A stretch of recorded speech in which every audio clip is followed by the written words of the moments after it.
A middle-aged woman stood in Judge Judy's courtroom, her voice rising with absolute certainty as she declared, "This court has no power over me. I am a sovereign citizen and I do not consent to your jurisdiction." The room went silent. Judge Judy's eyes narrowed into slits, her jaw tightened, and what happened next became one of the most brutal takedowns in television history. Within 10 minutes, this woman would lose $8,500, her dignity and her delusion all at once. But here's what the cameras didn't show. What happened after she walked out of that courtroom believing she could still win? The debt collectors came. The sanctions piled up. Her face became a viral meme shared millions of times, and 3 years later she's still drowning in consequences, still posting in internet forums, still convinced she was right. Her name is Linda Morrison. And this is the story of how a woman who thought she'd discovered a legal cheat code got destroyed by reality itself. Because Judge Judy doesn't just deliver verdicts, she delivers life lessons, and Linda was about to get educated. Before we dive into this incredible case, tell me in the comments where you're watching from. I love seeing where my viewers are around the world. And don't forget to hit that subscribe button so you never miss more unbelievable cases like this one. Now sit back, relax, and enjoy the video.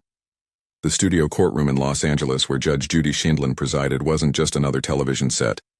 It was the arena where delusions came to die.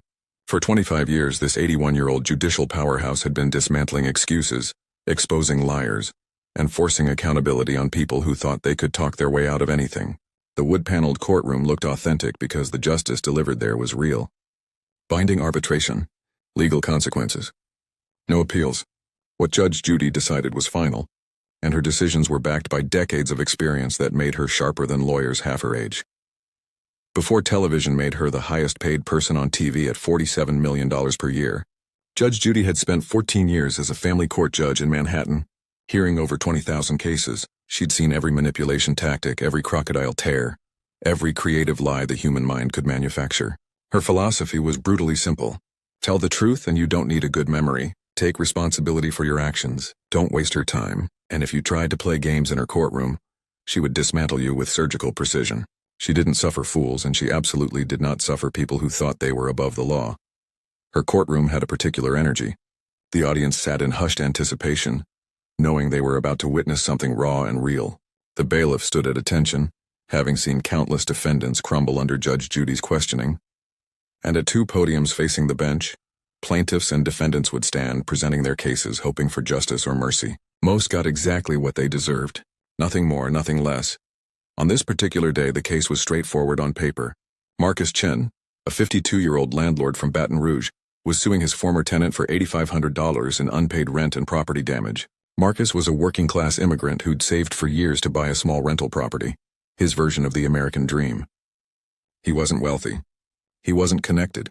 He was just a man who'd worked hard, played by the rules, and now found himself chasing money from someone who'd lived in his property for 6 months without paying. The defendant was Linda Patricia Morrison, 47 years old, from Scottsdale, Arizona. When she walked into that courtroom, she carried herself with the particular confidence of someone who believed they'd cracked a code nobody else understood. Her blazer was neat, her hair professionally styled, and clutched under her arm was a bulging briefcase covered in handwritten labels. Jurisdiction proof, common law evidence, constitutional rights documentation. She looked like a lawyer. She wasn't. She was something far more dangerous. A true believer. Linda hadn't always been this way. 2 years earlier, she'd been a competent office manager paying her bills, living a normal life. Then the pandemic hit, she lost her job. Unemployment benefits ran out, savings evaporated, panic set in, and late one desperate night, searching the internet for how to fight eviction, she fell into a rabbit hole that would consume her life. She discovered videos with titles like, "This One Trick Erases All Debt" and "What the Government Doesn't Want You to Know About Court Jurisdiction." The comment sections were filled with people claiming victory.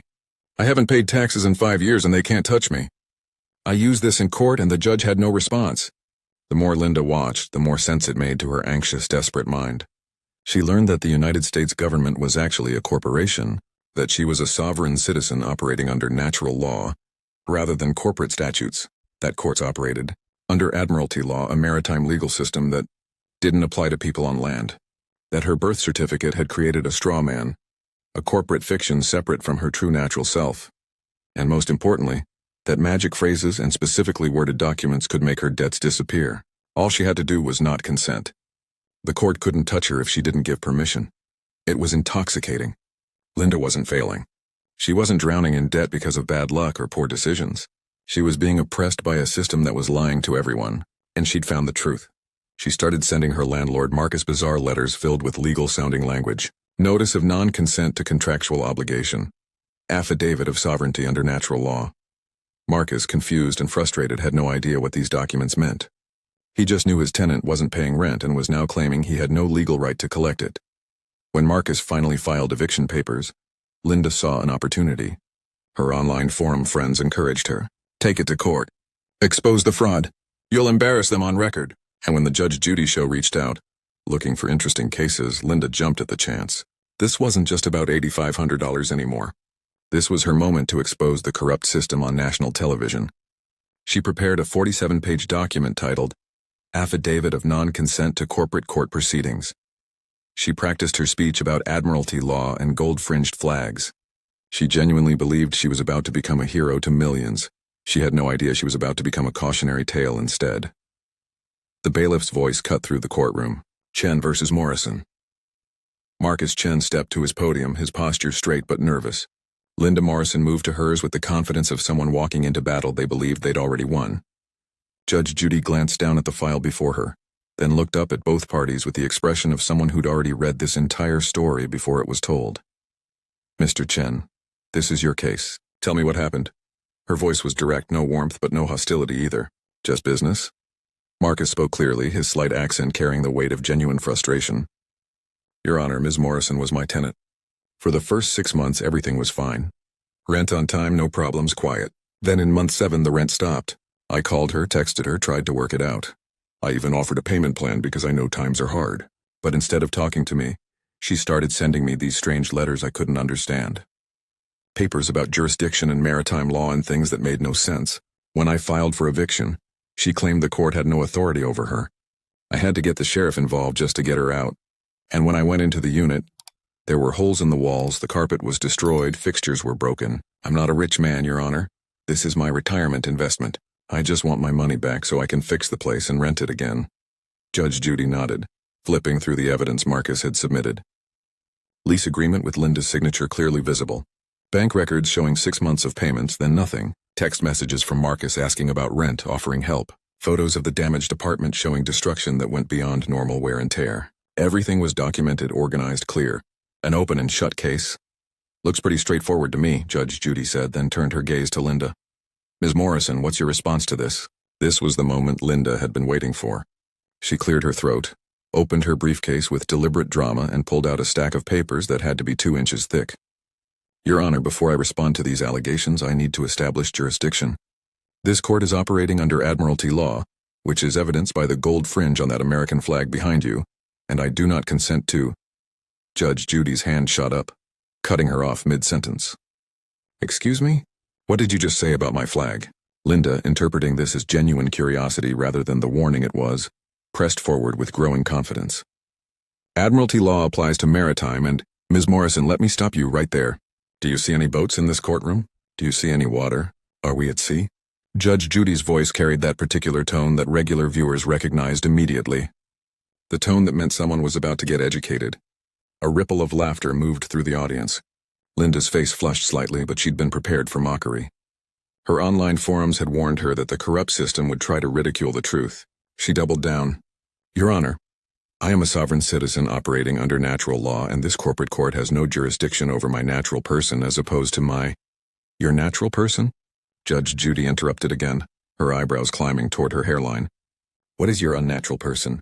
Your evil twin? Your weekend personality? More laughter from the gallery. Linda's jaw tightened. This wasn't going the way she'd rehearsed. According to Title 28 U.S.C. Section 3002, the United States is defined as a federal corporation, and I do not consent to be governed by corporate statutes that... Ms. Morrison. Judge Judy's voice became sharp as a blade. Let me ask you a very simple question. Did you sign this lease? She held up the document. Linda's signature clearly visible. Linda had prepared for this question. That signature was made by my strawman, my corporate fiction, not by me personally as a natural. Your strawman signed the lease. I see. And did your strawman live in Mr. Chen's apartment for 6 months? Well, yes, physically I was present, but under common law principles. Did your strawman stop paying rent? The concept of rent under admiralty law is actually a form of I'm going to ask you one more time and I want a yes or no answer. Did you pay your rent for the last 6 months you lived in that apartment? Linda straightened her shoulders, her voice rising with righteous conviction. I don't recognize this court's authority to compel me to answer that question. The courtroom went completely silent. Even the audience members who'd been quietly chuckling stopped. Judge Judy leaned back in her chair, studying Linda the way a scientist might study a particularly fascinating specimen of bacteria. The pause stretched out uncomfortable and heavy. When Judge Judy finally spoke, her voice was quieter than before, which somehow made it more intimidating. You don't recognize my authority. It wasn't a question. It was the beginning of something Linda wasn't prepared for. Judge Judy leaned forward, her hands clasped on the bench, her eyes locked on Linda with laser focus. Let me ask you something, Ms. Morrison. Did you drive here today? Linda blinked, confused by the shift in questioning. Yes, but that's not on public roads. Roads paid for by taxpayers? That's different. I didn't consent to. Do you have a driver's license issued by the state of Arizona? Linda hesitated, sensing a trap but unable to see it. I was forced to obtain one under duress. I didn't truly consent, so you have a license. Do you have a social security number? That's part of the corporate strawman system. I didn't ask about your theories. Do you have a social security number? Yes or no? Yes, but have you ever collected unemployment benefits? Silence. Linda's face went pale. Judge Judy glanced down at the financial records in the file. I can see right here you collected unemployment for 8 months. That's government money, Ms. Morrison, taxpayer money. Money from the same system you claim has no authority over you. Linda's mouth opened, then closed. Her prepared arguments were evaporating. Judge Judy continued, her voice building momentum like a prosecutor closing a case. You use public roads. You have a government-issued license. You collect government benefits. You use police protection, fire departments, public utilities, and infrastructure. You want all the benefits of living in a civilized society, but you don't want any of the responsibilities. That's not sovereignty, Ms. Morrison. That's freeloading with fancy vocabulary. But the Constitution guarantees. Don't you dare lecture me about the Constitution. Judge Judy's voice cracked like a whip. I've been a judge for 40 years. I've actually read the Constitution, not just the parts copy-pasted on conspiracy websites. And nowhere, absolutely nowhere, does it say you can live in someone else's property without paying, destroy it, and then claim magic words make you immune to consequences. Linda tried to rally, pulling out her thick stack of papers. I have documentation that proves. Let me see your documentation. Judge Judy held out her hand. Linda approached the bench nervously, handing over her 47-page affidavit. Judge Judy flipped through it for exactly 5 seconds before dropping it on the desk with a dismissive thud. This is gibberish. This is nonsense you printed off the internet at 2 a.m. Did you seriously think this would work? Every court in America has accepted. Stop lying. Not one single court in the United States has accepted sovereign citizen arguments. Not one. Federal judges have explicitly ruled these claims frivolous. Some people who push this nonsense have been sanctioned, fined, even jailed for contempt. You're not the first person to stand in a courtroom spouting this garbage, and you won't be the last. But every single one of you loses. Every time. Linda's confidence was cracking now, her voice shaking. You're part of the system. You're protecting the corporate fraud. Judge Judy stood up, her full authority radiating through the courtroom. That's it. I've heard enough. Judge Judy's voice cut through the courtroom like a guillotine blade. Judgment for the plaintiff, Marcus Chen, in the amount of $8,500. That's $7,200 in unpaid rent and $2,300 in property damages. Linda's face went white. You can't. I just did. And let me explain what happens next, since you seem confused about how reality works. Judge Judy's tone was ice. This show pays Mr. Chen the full judgment because that's our policy. But you, Ms. Morrison, you forfeit your appearance fee. Every penny. And this judgment? It's real. It's legally binding. It goes on your record. It affects your credit. It follows you. I'll appeal to a common law court, appeal to whoever you want, appeal to the Easter Bunny, appeal to your internet forum friends. This judgment stands, and no court in America will overturn it. Judge Judy paused, letting that sink in. And let me tell you what happens when you file more of your sovereign citizen paperwork in real courts. Judges will sanction you. You'll owe additional fines. You could be held in contempt. You could face criminal charges. Federal courts do not have patience for people who waste their time with this nonsense. Linda tried one more time, her voice desperate now. This is a violation of my constitutional rights. Your constitutional rights? Judge Judy's laugh was sharp and humorless. You want to talk about rights? Let's talk about Marcus Chen's rights. His right to be paid for his property. His right to have his contract honored. His right not to have his apartment destroyed by someone who thinks they're too special to follow the rules. She turned slightly. gesturing toward Marcus, who stood quietly at his podium, relief washing over his face. This man saved for years to buy that property. He worked hard. He followed every law. He gave you a chance when you were struggling. And how did you repay him? You stopped paying rent, destroyed his apartment, and then sent him insane letters claiming he had no right to collect what you owed. You didn't hurt a corporation, Ms. Morrison, you hurt a real person. Judge Judy's voice softened slightly but remained firm. I'm going to tell you something, and I genuinely hope you hear it. You've been scammed. Those people online who told you this would work? They lied to you. They filled your head with fantasy because it made them feel important, or because they make money from clicks. But not once, not ever, has a sovereign citizen argument worked in an American courtroom. Not once, not ever. These aren't secret legal loopholes. They're delusions. She gathered the papers in front of her, signaling the end. You owe Mr. Chen money because you lived in his property and didn't pay. You damaged his property, so you pay to fix it. These are kindergarten concepts. You're 47 years old. It's time to grow up. Judge Judy stood. We're done here. Get out of my courtroom.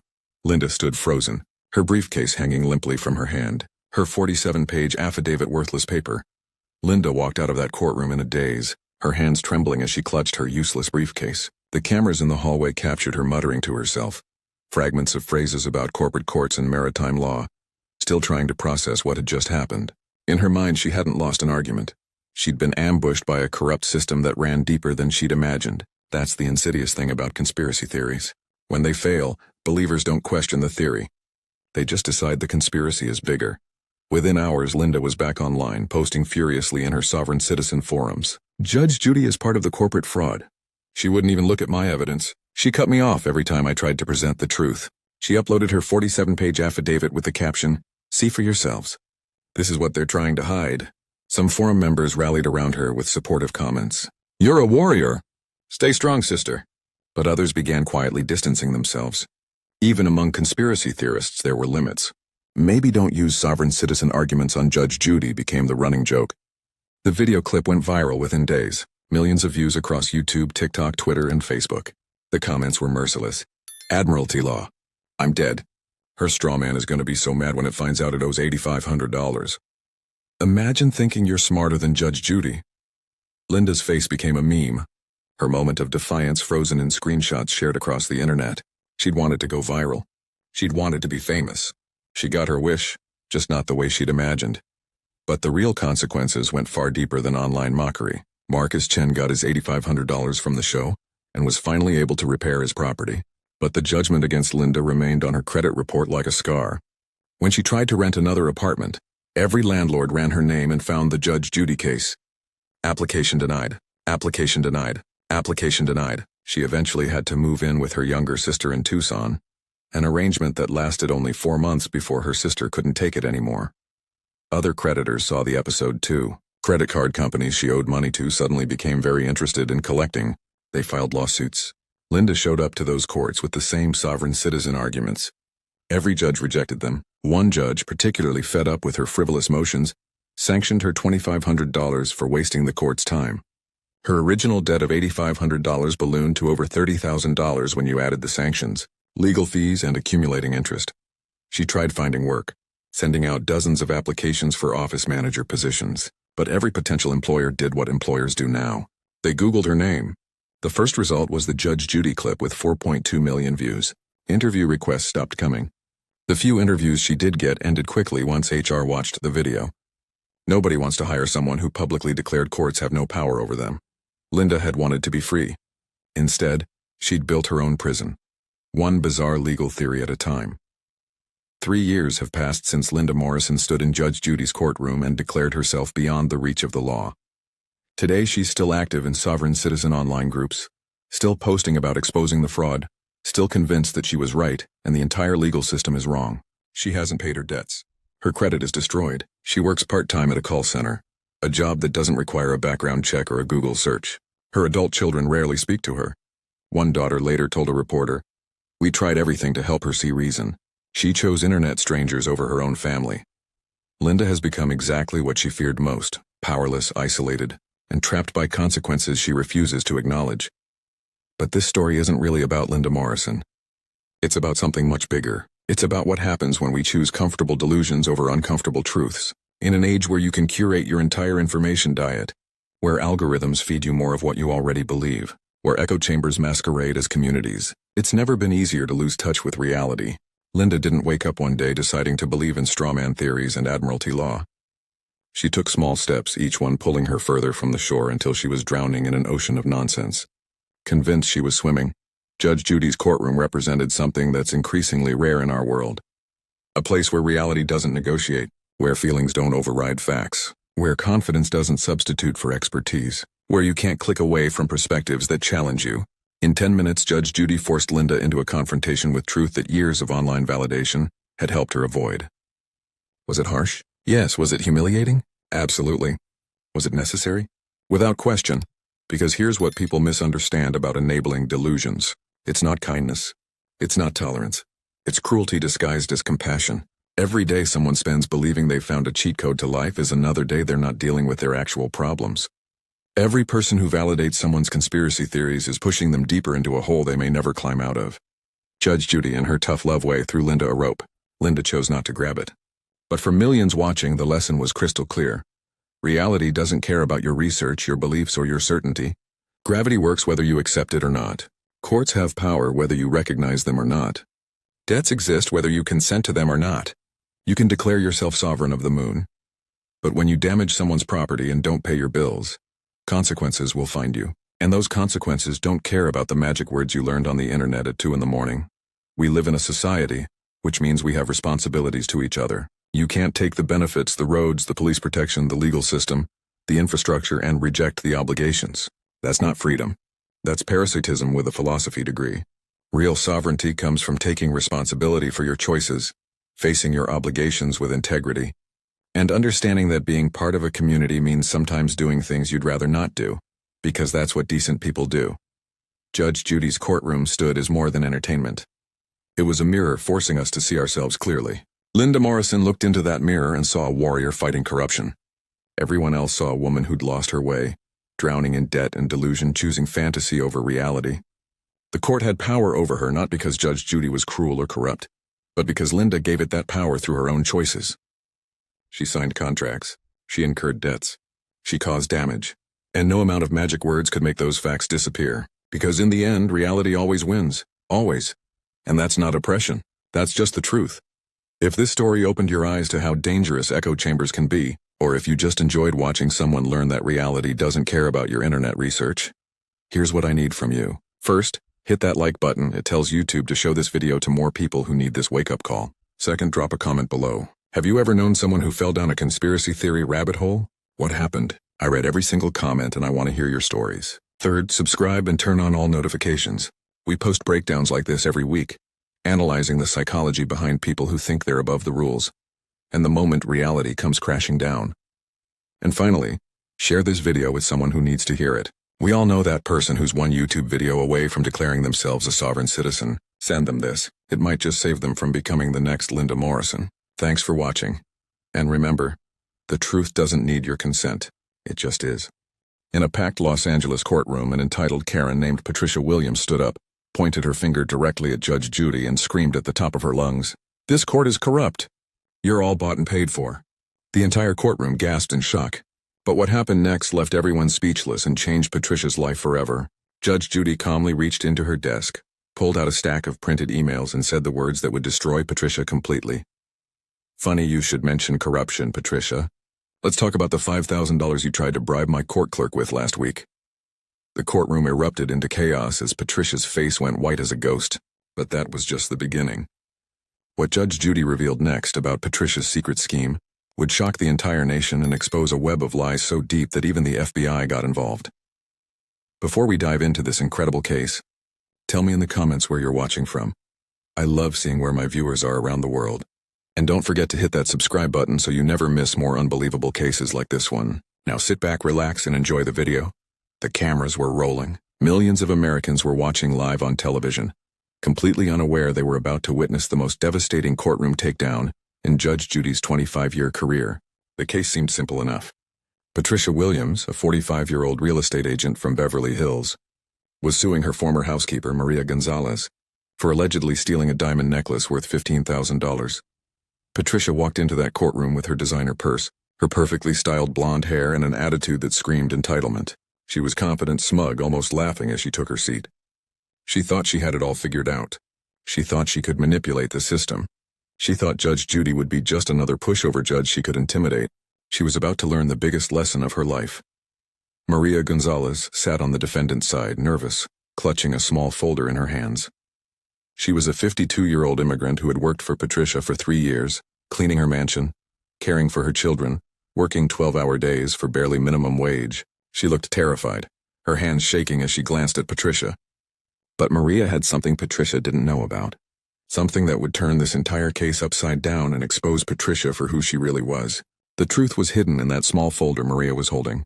And when Judge Judy discovered it, Patricia's world would come crashing down like a house of cards. Judge Judy entered the courtroom with her signature black robe and no-nonsense expression. At 81 years old, she had seen every type of liar, every type of scammer, every type of entitled person you could imagine. But even she wasn't prepared for what Patricia Williams had done. The audience fell silent as Judge Judy took her seat, her sharp eyes immediately scanning both women. She could sense something was wrong. She could feel the tension in the air. Patricia was fidgeting with her jewelry, avoiding eye contact, while Maria looked like she was about to cry. Judge Judy had developed an instinct over decades of dealing with liars and cheats, and her instincts were screaming that Patricia Williams was hiding something big. The case was supposed to be simple. Patricia claimed that Maria had stolen her grandmother's diamond necklace while cleaning the master bedroom. She wanted $15,000 in damages plus court costs. She had filed the lawsuit 3 weeks ago, confident that her word as a wealthy white woman would be enough to destroy a poor immigrant housekeeper. But what Patricia didn't know was that Judge Judy had already received some very interesting information about this case. Information that would expose Patricia as not just a liar but a criminal. Information that would show the world just how far entitled people will go to destroy innocent lives for their own gain. If you're ready to see the most entitled Karen in history get completely destroyed by the truth, smash that like button right now and subscribe for more moments where justice prevails against entitled behavior. You won't believe what Judge Judy does to this woman when she discovers the shocking evidence Maria has been hiding. The truth will leave you speechless and prove that karma always wins in the end. Judge Judy looked down at her notes and called the case to order. Patricia Williams versus Maria Gonzalez. Ms. Williams, you're claiming that the defendant stole your diamond necklace worth $15,000. Tell me exactly what happened. Patricia stood up with the confidence of someone who had never been told no in her entire life. She smoothed down her expensive dress, flipped her hair, and began her performance. Your Honor, this woman has been working in my home for 3 years. I trusted her completely. I let her into my most private spaces, my bedroom, my jewelry collection. And this is how she repays me. She stole my grandmother's most precious necklace right from my jewelry box. Patricia's voice dripped with fake emotion as she continued her story. She claimed that on the morning of March 15th, she had left her $15,000 diamond necklace on her nightstand after attending a charity gala the night before. According to Patricia, Maria was the only person in the house that day besides herself.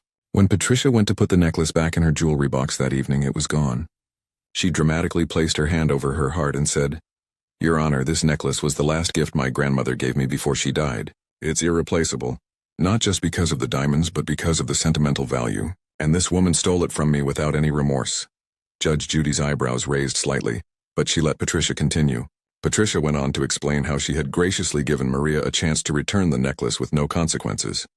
She claimed she had called Maria into her office and said, Maria, I'm missing something very important. If you took it, just give it back and we'll pretend this never happened. But according to Patricia, Maria had looked her straight in the eye and denied everything. She lied right to my face, Your Honor. She showed no guilt, no remorse, nothing. That's when I knew I had to take legal action. I can't let someone steal from me and get away with it. It sets a bad precedent. Patricia reached into her designer purse and pulled out several documents. I have here receipts proving the necklace's value, insurance documents, and photos of me wearing it at various events. I also have a detailed timeline of that day showing that Maria was the only person who could have taken it. She handed the papers to the bailiff with a smug smile, convinced that her evidence was bulletproof. She had clearly spent considerable time and money preparing this case, hiring lawyers to help her build what she thought was an airtight argument against Maria. But Judge Judy wasn't impressed by the fancy paperwork or Patricia's theatrical performance. She had been watching Patricia's body language, listening to the tone of her voice, studying her facial expressions. Something about Patricia's story didn't add up. Why would a woman who had worked faithfully for 3 years suddenly steal one necklace? Why wouldn't Patricia check with other people who might have had access to her room Why was Patricia so eager to destroy Maria's reputation and livelihood over one incident without any real proof? Patricia continued her attack on Maria's character. Your Honor, I have to say that Maria has always been difficult. She's asked for raises multiple times, complained about her working hours, and I've caught her going through my personal belongings before. I probably should have fired her earlier, but I felt sorry for her situation. I was trying to help her, and this is how she repays my kindness. Patricia's voice grew more venomous with each word. She was painting Maria as an ungrateful, greedy immigrant who had taken advantage of Patricia's generosity. Maria sat quietly during Patricia's testimony, but Judge Judy could see tears forming in her eyes. The poor woman looked devastated, not just by the accusations but by the cruel way Patricia was describing her. Judge Judy had seen this pattern before. Wealthy employers who treated their domestic workers like property, then destroyed them when they no longer served their purposes. But Maria was still clutching that mysterious folder, and Judge Judy couldn't wait to find out what was inside. Patricia concluded her opening statement with a flourish. Your Honor, I'm not asking for anything unreasonable. I just want what's rightfully mine. I want the $15,000 to replace my grandmother's necklace, plus court costs and legal fees. Maria needs to learn that stealing has consequences. I hope this case sends a message to other domestic workers that they can't just take advantage of generous employers like me. She sat down with a satisfied smirk, convinced she had just delivered a performance worthy of an Oscar. The courtroom was silent, but Judge Judy could feel the tension building. Patricia thought she had won before the case even really began, but Judge Judy had a feeling that Maria's side of the story was going to be very different, and that folder Maria was holding might just contain the key to exposing Patricia's lies. Judge Judy leaned forward and looked directly at Patricia with those piercing eyes that had intimidated thousands of liars over the years. Ms. Williams, let me ask you something. You say this necklace was worth $15,000 and had tremendous sentimental value. Why didn't you put it in a safe? Why would you leave something so precious just lying on your nightstand? Patricia's confident smile flickered for just a moment. She hadn't expected to be questioned about her own carelessness. Well, Your Honor, it was in my own bedroom. I should be able to trust the people I employ in my own home. Judge Judy wasn't satisfied with that answer. Ms. Williams, you have insurance documents for this necklace. When exactly did you have it appraised for $15,000? Patricia shuffled through her papers, her hands starting to shake slightly. It was appraised about 2 years ago for insurance purposes. Judge Judy studied the documents carefully. This appraisal is dated March 20th, Ms. Williams, 5 days after you claimed the necklace was stolen. How did you get an appraisal for a necklace that was already missing? The courtroom fell silent. Patricia's face went pale. She stammered, I had the appraisal done from photographs, for the insurance claim. Judge Judy's expression grew stern. Ms. Williams, are you telling me that you filed an insurance claim for this allegedly stolen necklace? Patricia's voice cracked as she replied, Yes, of course. That's what insurance is for. Judge Judy leaned back in her chair. So you're suing Ms. Gonzalez for $15,000, and you've also filed an insurance claim for the same necklace? That would be double recovery, wouldn't it? Patricia's composure was crumbling rapidly. Her face flushed red as she realized she had just admitted to potential insurance fraud on live television. That's not. I was advised by my lawyer that. She couldn't finish her sentence. Judge Judy interrupted her. Ms. Williams, did you actually lose a necklace, or are you trying to collect money twice for the same item? Patricia shot up from her chair, her voice rising to a shout. How dare you question my integrity? I am a victim here. This woman stole from me. Judge Judy's voice remained calm but deadly serious. Sit down, Ms. Williams. I'll ask the questions here.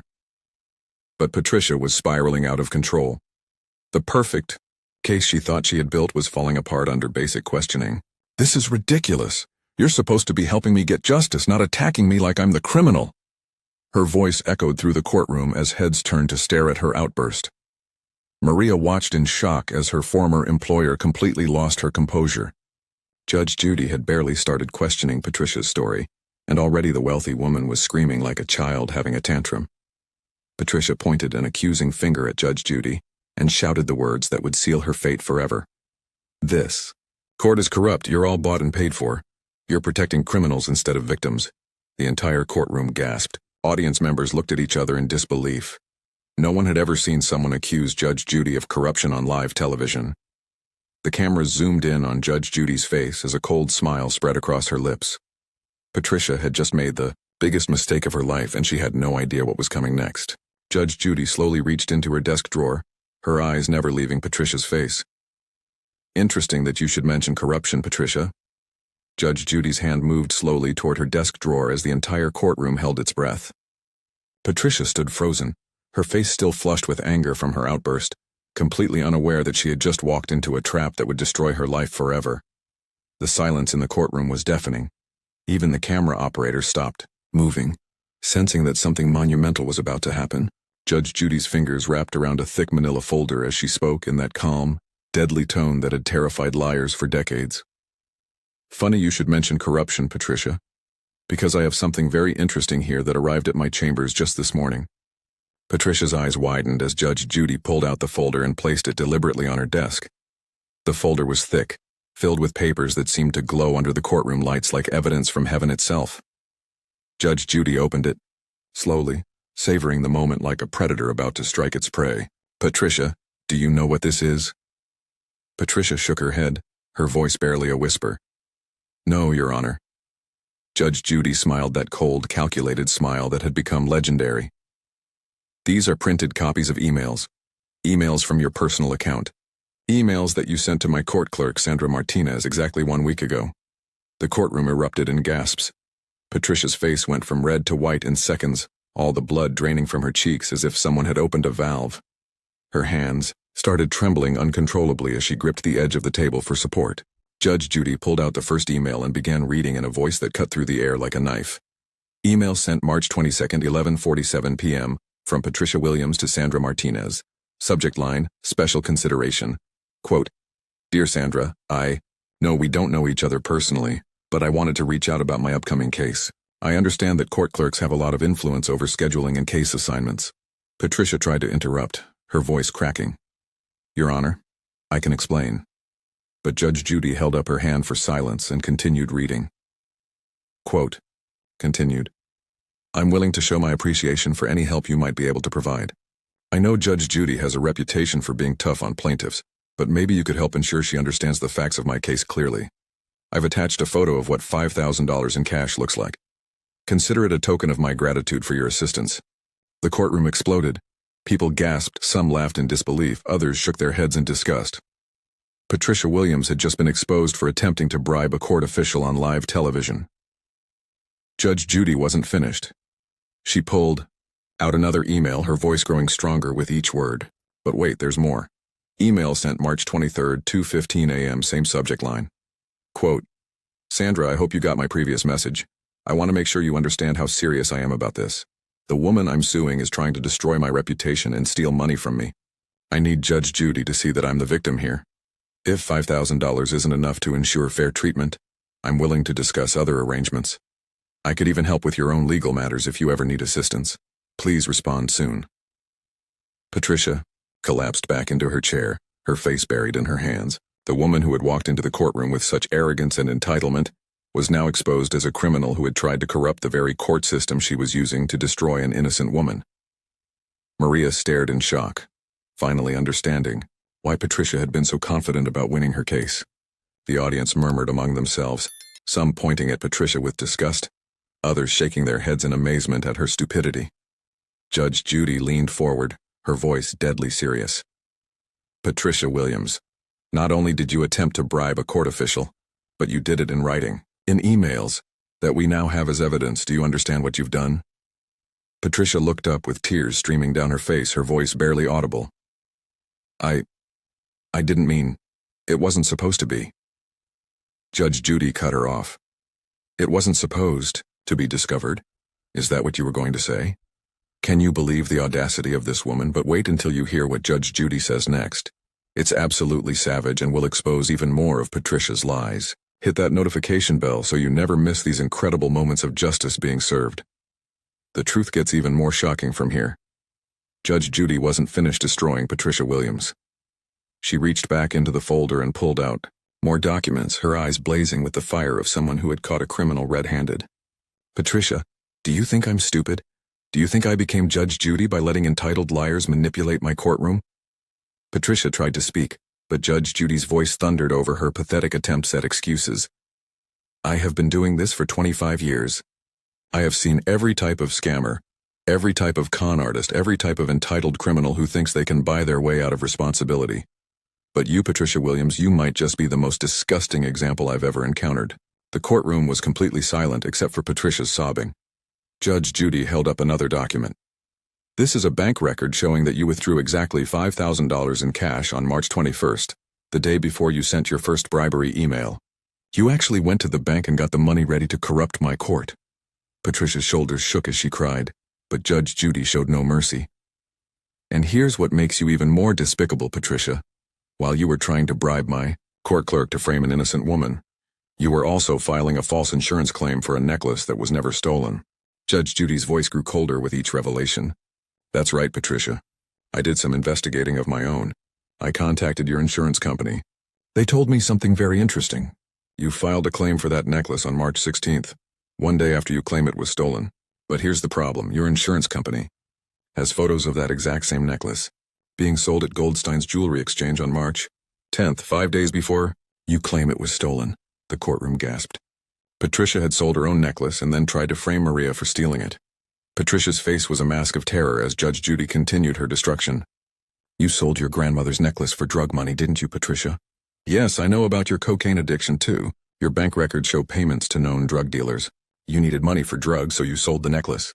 Then you realized you could make even more money by framing your innocent housekeeper and filing an insurance claim.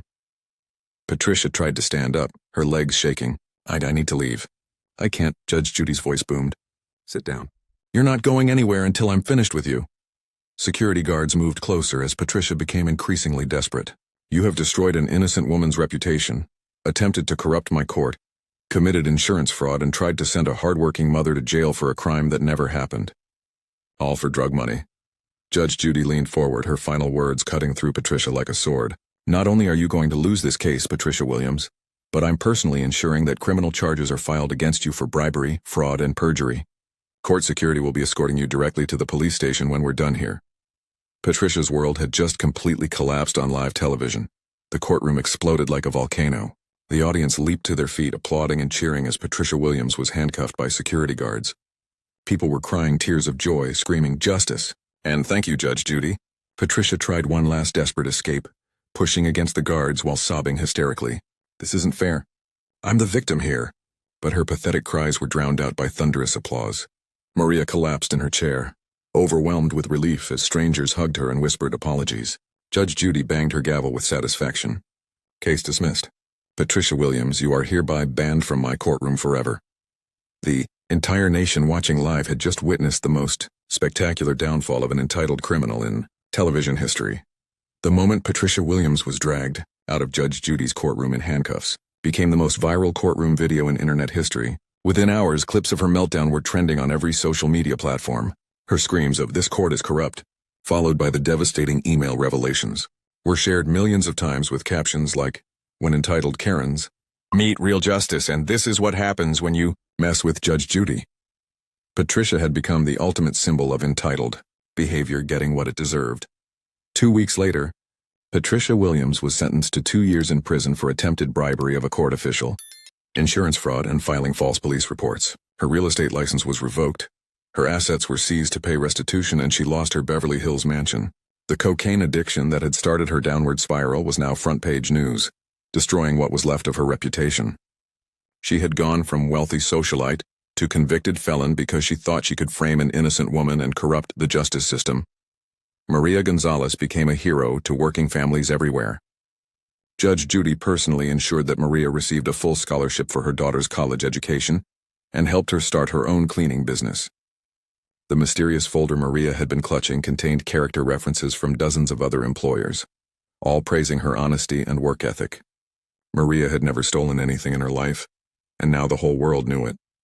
She used her newfound platform to speak out for other domestic workers who face false accusations from entitled employers. Judge Judy's takedown of Patricia Williams reminded America why she had remained the most trusted voice in television justice for over 2 decades. She proved once again that money can't buy justice. Entitled behavior has consequences, and the truth always wins in the end. Courtrooms across the country reported a massive decrease in frivolous lawsuits after Patricia's humiliation went viral. Even the most entitled people realized that Attempting to corrupt the system would only result in their own destruction. This incredible moment of justice and karma proves that no matter how wealthy or entitled someone thinks they are, the truth will always prevail. If this story of justice triumphing over corruption inspired you, smash that like button, subscribe to our channel, and hit the bell icon for notifications. Comment below what you would have said to Patricia in that moment. Join our membership for exclusive behind-the-scenes content and become part of our community that celebrates truth and accountability. Let's make sure entitled criminals like Patricia Williams never win again. Karen called Judge Judy's court a joke. 3 seconds later, Judge Judy delivered the most brutal takedown in television history, exposing lies so shocking that Karen's own lawyer tried to distance himself from her. But what Judge Judy revealed wasn't just about this case. It was about a pattern of deception so elaborate, so carefully constructed, that it had fooled everyone for months. Everyone except Judge Judy. Before we dive into this incredible case, tell me in the comments where you're watching from. I love seeing where my viewers are around the world. And don't forget to hit that subscribe button so you never miss more unbelievable cases like this one. Now sit back, relax, and enjoy the video. The studio courtroom felt different that day, charged with an electricity that even the camera crew could sense. The familiar wooden podium stood between two worlds. On one side, Karen Mitchell, a woman whose confidence bordered on arrogance, her designer purse clutched like a weapon, her perfectly manicured nails drumming against the plaintiff's table. She had walked into that courtroom believing she was untouchable, armed with what she thought was an airtight story. On the other side sat Judge Judy Scheindlin, 78 years old but with the razor-sharp instincts of a prosecutor who had seen every lie, every scheme, every desperate attempt to manipulate the system. Karen had no idea that Judge Judy had spent the previous evening doing something that would change everything. Something that Karen's own arrogance had made possible. The audience, packed into the small studio, could feel the tension crackling like static electricity. They had come expecting the usual small claims drama, but what they were about to witness would become the most shared, most analyzed, most devastating 3 seconds in courtroom television history. Judge Judy sat behind her bench, her reading glasses perched on her nose, a single manila folder resting before her. To Karen, it looked like standard paperwork. She had no way of knowing that inside that folder was evidence so damning, so perfectly timed, that it would not only destroy her case, but expose a web of lies that reached far beyond this courtroom. The stage was set for a moment that would prove why Judge Judy had never lost her edge. Why, after decades of cutting through deception, she could still deliver justice with surgical precision.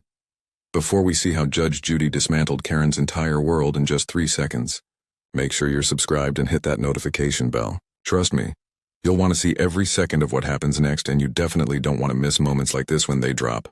This wasn't just another petty dispute over a broken lease or a fender bender. What Karen had done struck at the very heart of everything Judge Judy had spent her career defending. The case on paper seemed simple enough.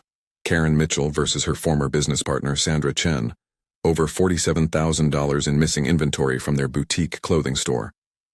But beneath the surface lay something far more sinister, a carefully orchestrated fraud that had been months in the making, and if Karen walked away victorious, it would send a chilling message to every con artist watching. Karen had built her entire strategy on one fundamental assumption, that she was smarter than everyone else in that room. She had crafted her story with the precision of a novelist, complete with fabricated receipts, doctored emails, and even fake witness statements. Her plan was brilliant in its audacity. She would paint Sandra as the thief, herself as the victim, and walk away not just with the $47,000, but with her reputation intact and her business partner destroyed. What made it even more despicable was that Sandra Chen was a single mother of 2, working 16-hour days to keep their business afloat while Karen lived off the profits. But Karen had made one critical miscalculation. She had underestimated the woman sitting across from her. Judge Judy hadn't built her reputation on accepting stories at face value. For over 25 years in family court, and another 25 on television, she had developed an almost supernatural ability to detect deception. She could spot a lie from the moment someone opened their mouth, read guilt in a nervous gesture, and uncover truth in the spaces between words. Karen, blinded by her own arrogance, had walked into the courtroom of the one person who could see through her performance. The stakes couldn't have been higher. If Karen succeeded, it would mean that elaborate fraud could triumph over truth, that careful preparation could overcome justice, that the loudest voice in the room could drown out the facts. Sandra Chen sat in the defendant's chair, her hands trembling slightly as she watched Karen present her case with theatrical confidence. Sandra knew the truth, but she also knew how convincing Karen could be. After all, Karen had convinced their other business partners. their suppliers, even Sandra's own family, that she was the responsible one, the reliable one, the one who could be trusted with the money. Judge Judy had seen this pattern before, but never executed with such calculated precision. Karen wasn't just lying about this case. She was a professional manipulator who had turned deception into an art form. Her social media was filled with photos of luxury vacations funded by money she had stolen. Her closet was stuffed with designer clothes purchased with cash that should have gone to pay their employees. Her entire lifestyle was built on a foundation of lies so elaborate that even she sometimes seemed to believe them. The audience in the courtroom could sense something was different about this case. They had watched hundreds of episodes, seen Judge Judy dismantle liars with ruthless efficiency, but this felt bigger. Karen's confidence was unsettling, her story almost too perfect, her evidence just a little too convenient. She spoke with the authority of someone who had never been challenged, never been caught, never been held accountable for her actions. What the audience didn't know, what Karen couldn't have known, was that Judge Judy had received a phone call 3 days before the taping. A call from someone who had been watching Karen's pattern of behavior for months. Someone who had documentation that would turn this entire case upside down. Judge Judy had spent years perfecting her ability to research cases, to dig deeper than the surface accusations, to find the truth that others missed. But this time, the truth had found her. Sandra Chen represented every honest person who had ever been victimized by someone more cunning, more ruthless, more willing to lie without conscience. She was the small business owner who played by the rules while others cheated. She was the hard worker who trusted the wrong person. She was the single mother who put everything on the line for a dream, only to have it stolen by someone she considered a friend. If Karen won, it would be a victory for every con artist, every manipulator, every person who believed that intelligence meant the ability to deceive others. Karen's arrogance was breathtaking in its scope. She didn't just expect to win, she expected to be celebrated for her performance. She had practiced her story so many times that she delivered it with the confidence of someone reciting absolute truth. Her fake documents were masterfully created, her false timeline was seamlessly constructed, and her victim act was Oscar-worthy. She had even gone so far as to plant false evidence in Sandra's personal belongings.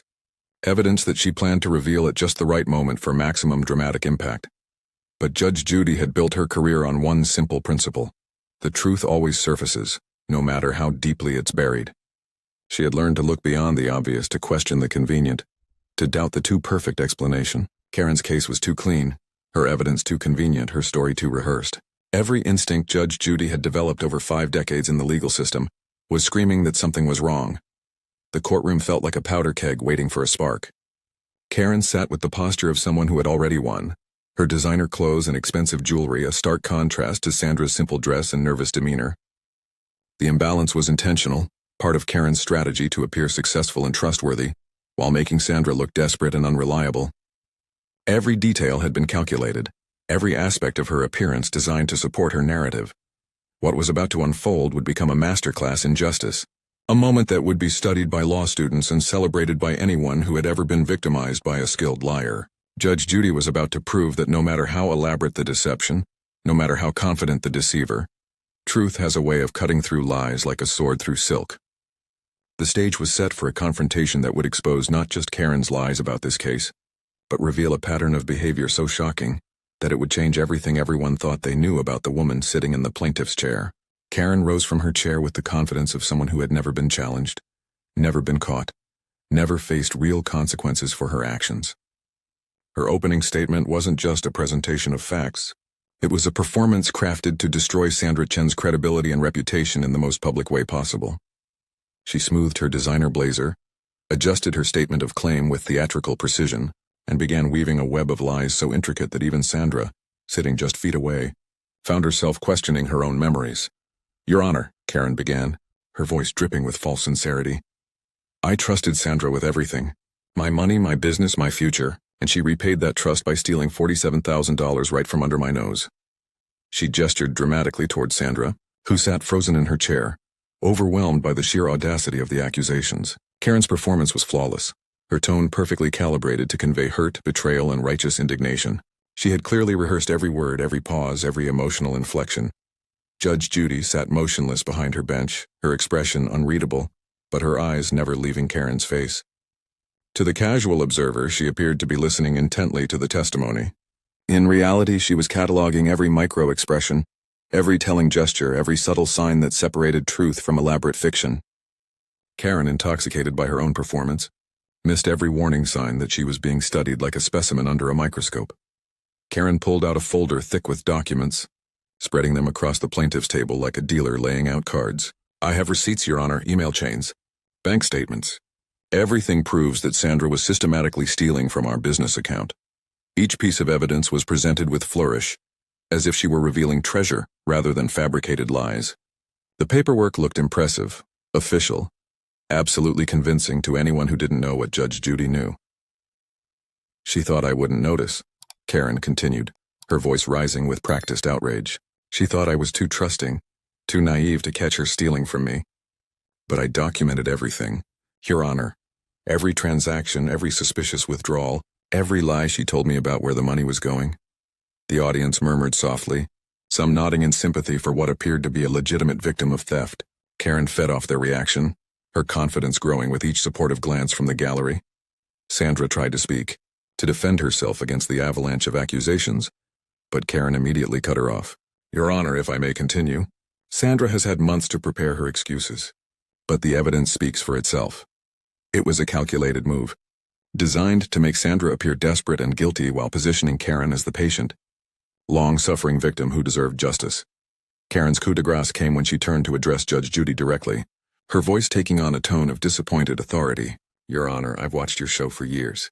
I've seen you deal with liars and thieves. I thought this court would be the place where I could finally get justice. She paused for effect, letting her words sink in before delivering what she believed would be her winning blow. But if this court can't see through Sandra's obvious lies, if this court can't recognize clear evidence when it's presented, then maybe this court is just a joke after all. The words hung in the air like a challenge, and the courtroom fell into stunned silence. No one, in all the years of Judge Judy's television career, had ever been so brazenly disrespectful. Karen had just called Judge Judy's court, her reputation, her decades of service, a joke. The audience shifted uncomfortably in their seats, sensing they had just witnessed something unprecedented and potentially explosive. Judge Judy's expression didn't change. She didn't react with anger or indignation. Instead, she simply reached for the manila folder that had been sitting before her since the beginning of the case. Karen, still basking in what she believed was her moment of triumph, completely missed the significance of that simple gesture. She had no way of knowing that Judge Judy's calm response wasn't patience. It was preparation. The folder she was opening contained something that would turn Karen's carefully constructed world upside down in a matter of seconds. Karen sat back in her chair, satisfied that she had taken control of the courtroom, convinced that her performance had been flawless. She had no idea that she had just sealed her own fate with the most arrogant mistake of her life.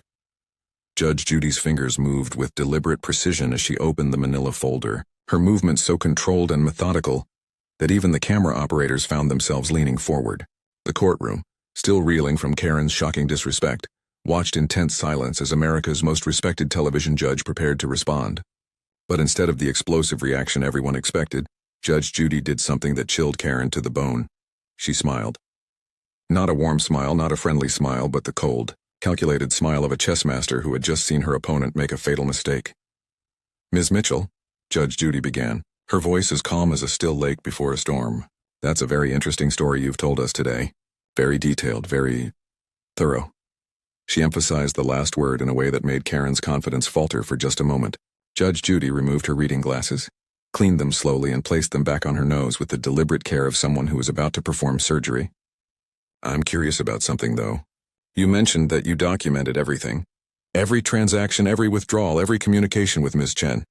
Karen nodded eagerly, mistaking Judge Judy's measured tone for acceptance of her narrative. Absolutely, Your Honor, I believe in keeping accurate records. That's how I caught Sandra's theft in the first place. Her voice carried the same confident authority that had served her so well in previous deceptions. But something in Judge Judy's demeanor was making her feel unexpectedly uneasy. Judge Judy shuffled through the papers in her folder, not looking at Karen but speaking with the casual tone of someone making small talk. You know, Ms. Mitchell, I've been doing this for a very long time. Family court for 25 years, television for another 25.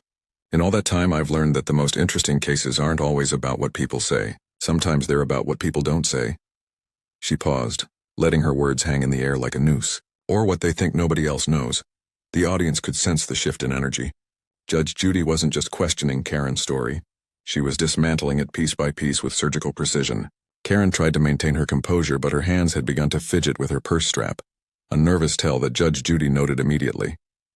"Is there something specific you'd like to know, Your Honor?" Karen asked, her voice slightly less steady than before. "Oh, I think you know exactly what I'd like to know," Judge Judy replied, pulling a single sheet of paper from her folder and placing it face down on her bench. The gesture was simple, but it carried the weight of a bomb being armed. "See, Ms. Mitchell, before every taping, my staff does what we call due diligence. We verify stories, we check facts, we make sure we understand exactly what we're dealing with." Her eyes locked onto Karen's with laser intensity. "And sometimes we discover things that are illuminating." Karen's throat had gone dry. The confident woman who had walked into the courtroom was beginning to crack, replaced by someone who was starting to realize that her carefully constructed lies might not be as bulletproof as she had believed. "I'm not sure what you mean, Your Honor," she said, but her voice betrayed her growing panic. Judge Judy leaned back in her chair, studying Karen like a scientist examining a particularly interesting specimen. "Ms. Chen," she said, turning her attention to Sandra for the first time since the testimony began, "you've been very quiet during Ms. Mitchell's presentation. Is there anything you'd like to tell me about your former business partner's documentation habits?" Sandra, who had been sitting in stunned silence as Karen painted her as a thief, suddenly straightened in her chair. "Your Honor, I tried to tell people months ago, but nobody believed me. Karen is very convincing when she wants to be." Her voice was barely above a whisper, but in the silent courtroom, every word carried the weight of suppressed truth finally being allowed to surface. Judge Judy nodded slowly, her hand resting on the face-down paper. "Ms. Mitchell, I'm going to give you one more chance to tell me the truth about what happened to that $47,000. And I suggest you think very carefully about your answer, because what I have in this folder might change your mind about calling this court a joke." Judge Judy flipped the paper over with the casual grace of someone revealing a royal flush. "Ms. Mitchell, do you recognize this bank statement?" The document was crystal clear, blown up for everyone to see. Karen's personal account showing a deposit of exactly $47,000 on the same day she claimed Sandra had stolen the money. Karen's face went white. The confident woman who had just called the court a joke was now staring at irrefutable proof of her own lies. But Judge Judy wasn't finished. She pulled out a second document. "And this credit card statement showing your luxury vacation to Bali, paid for the day after that deposit?" Then a third. "And this receipt for the designer handbag you're carrying today, purchased with cash from that same stolen money?" The courtroom erupted in gasps and murmurs. Karen opened her mouth to speak, but no words came out. In 3 devastating seconds, Judge Judy had turned Karen from victim to villain, from accuser to accused, from confident liar to exposed fraud. "Ms. Mitchell," Judge Judy said, her voice cutting through the chaos like a blade, "you want to call my court a joke? The only joke here is thinking you could lie to me and get away with it. If you're loving Judge Judy's surgical takedown of this liar, smash that like button and let me know in the comments. What's the most satisfying moment of justice you've ever witnessed? Because this demolition is just getting started." Karen's world collapsed in real time, and the camera captured every second of her spectacular downfall. The woman who had walked into the courtroom like a queen was now scrambling like a cornered animal, her carefully constructed facade crumbling before a live television audience. "Your Honor, I can explain," she stammered, but her voice had lost all authority, all conviction. The confident manipulator was gone, replaced by a desperate woman watching her lies implode. "Explain what?" Judge Judy shot back, her voice carrying the full weight of her authority. "Explain how you stole $47,000 from your business partner, and then had the audacity to sue her for it? Explain how you fabricated evidence to frame an innocent woman, or explain how you thought you could lie to me in my own courtroom." Each question landed like a physical blow, and Karen visibly flinched with every word. The audience was transfixed, witnessing the complete destruction of someone who had seemed so confident just minutes before. Karen tried multiple times to speak, to salvage something from the wreckage of her lies, but Judge Judy cut through every attempt with surgical precision. "Ms. Mitchell, not only am I dismissing your ridiculous case, but I'm ordering you to pay Ms. Chen the $47,000 you stole, plus damages for the emotional distress you've caused this poor woman." Sandra Chen, who had entered the courtroom as the accused, was now vindicated completely. Tears of relief streamed down her face as she realized her nightmare was finally over. Karen, meanwhile, had gone from arrogant accuser to exposed criminal in less than 10 minutes, her reputation destroyed forever on national television. The woman who had called Judge Judy's court a joke had become the punchline herself. And the irony wasn't lost on anyone in that courtroom. Judge Judy leaned back in her chair, her eyes still fixed on the devastated woman before her, but her words were meant for everyone watching. Let me tell you something, not just to Ms. Mitchell here, but to every person who thinks they can manipulate the system, lie their way to success, and destroy innocent people in the process. Her voice carried the weight of 5 decades in the legal system, every syllable earned through years of fighting for truth and justice. The thing about lies, especially elaborate ones like this, is that they require more lies to support them, and eventually the whole house of cards comes crashing down. Judge Judy gestured toward the evidence spread across her bench. Ms. Mitchell spent months creating fake documents, rehearsing her story, and plotting to destroy her business partner's life. She thought intelligence meant the ability to deceive others. She was wrong. The courtroom was silent, everyone hanging on Judge Judy's words as she delivered what would become one of her most quoted moments. Real intelligence is having the courage to tell the truth even when it's difficult. Real strength is admitting your mistakes, not covering them up with more lies. And real character is lifting others up, not tearing them down for your own gain. Sandra Chen represented every honest person who had ever been victimized by someone more cunning, more ruthless, more willing to destroy lives for personal gain. Ms. Chen worked 16-hour days to build something beautiful, something honest. And this woman, Judge Judy pointed directly at Karen, tried to steal not just her money but her reputation, her future, and her children's security. Judge Judy's voice softened slightly, but the steel beneath remained unmistakable. I've seen thousands of cases in my career, and I can tell you this: the truth always wins in the end. Not because the system is perfect, but because people like Ms. Mitchell always make mistakes. They get overconfident. They push too hard. They forget that somewhere someone is paying attention. The lesson resonated far beyond that courtroom. In an age of social media deception, fake news, and carefully curated lies, Judge Judy's message was a reminder that authenticity still matters, that truth still has power, and that justice, while sometimes delayed, is never truly denied. Karen's spectacular downfall became a viral sensation, not because people enjoyed seeing someone fail, but because they needed to believe that honesty could still triumph over elaborate deception. The next time someone tries to convince you that this court, or any court seeking truth, is a joke, Judge Judy concluded, remember Ms. Mitchell, because the only joke here is thinking you can lie your way to success. Judge Judy's ability to expose liars and deliver justice never gets old. What other legendary Judge Judy moments do you want me to break down next? Drop your suggestions in the comments below. Hit that subscribe button and ring the notification bell so you never miss these incredible moments of truth triumphing over deception.